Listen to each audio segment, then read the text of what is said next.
So I know what the video title says, but today's video is about Mall Madness. If you watched the last video, I warned you.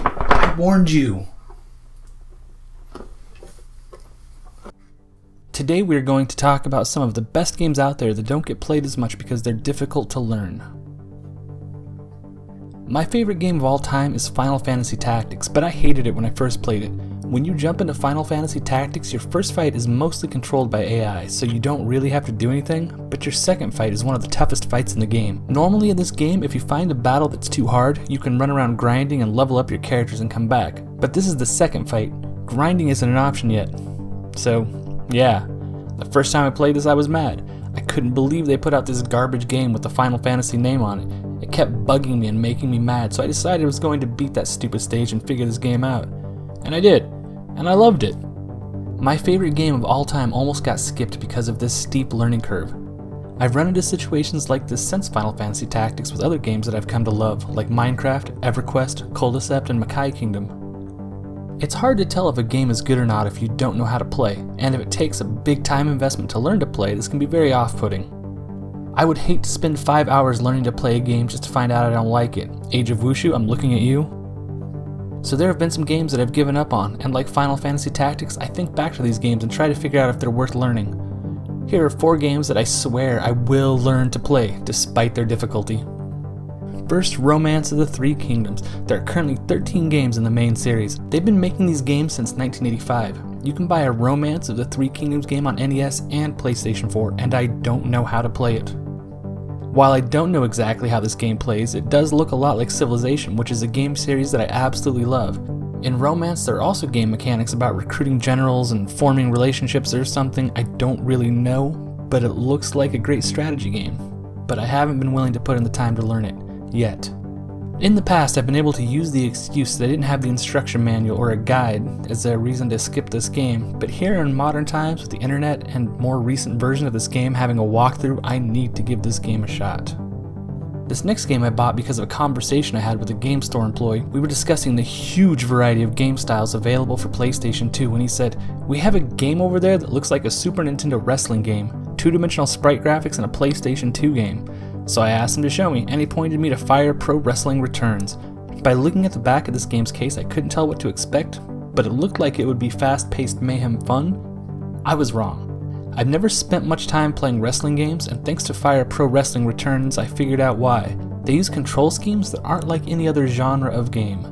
Remember the first time you played a Tony Hawk game and had to learn an entirely new way of controlling a game? It's like that, but without a walkthrough. My wife and I failed so miserably at this game we couldn't even beat each other. There's a breathing aspect to this game that we were unaware of, and our fights just ended up with both of our characters limping around panting. We weren't having a good time, so we put the game away. I knew we were doing something wrong, so I looked up some guides, and the first thing that one of them said was, if you're new to this style of game, it will probably take you at least 2 hours of learning and practice before you're able to get anywhere in this game. I haven't gotten around to putting in the 2 hours of learning and practice yet, but I will one day. Besides the breathing part of this game, there's also a whole combo system of locks and counter locks that I don't understand either. Button mashing will cause you to fail in this game, and I respect that. I prefer games of skill, and this is clearly one of those, so I'm gonna learn it. Eventually. This next one I never saw coming, but first, a little backstory. I enjoy finding odd categories of games. It helps me remember what games I own, and it makes collecting more interesting.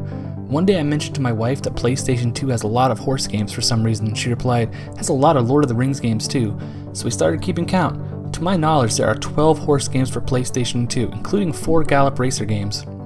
Gallop Racer is a horse racing sim. A horse you own has a giant stat sheet that will assist you when strategizing how to race. There's something about how to properly start a race, then what to do during different parts of the race based on your horse's preferences, strengths, and weaknesses. You start the game with crappy horses and earn money to work your way up, or something kind of like Monster Rancher a little bit, I think. I don't really know. This game is loaded with pages of stat sheets about jockeys, horses, courses, and remorses of forces from sources. It's a lot to learn, and the in-game tutorial either doesn't exist or is almost useless in 3 out of the 4 of these that got released here in the States. There's not a lot of information about these games out there, so if you have one that doesn't have any FAQs, you will either have to read the manual or rely on an FAQ from another game in the series that might play a little bit differently. It's very confusing, but I will figure it out someday.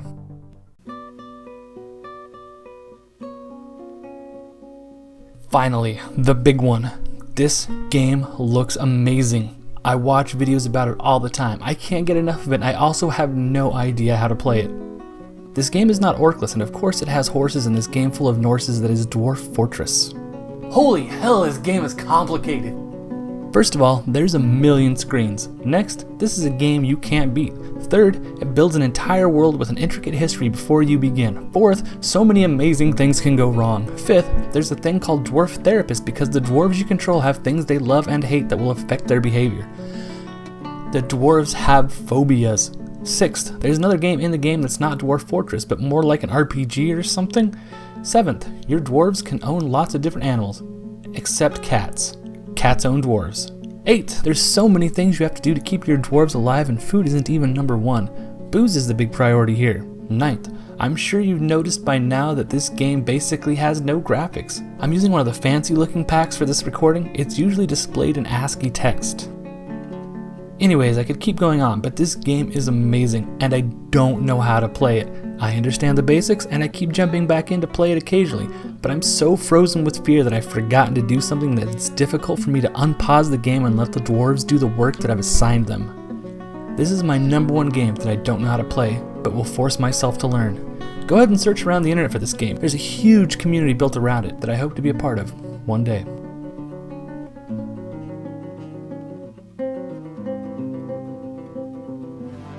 Four spaces to move up the escalator. Oh, but for real, subscribe, or we'll do a Mall Madness video. If I can fix it, it's broken.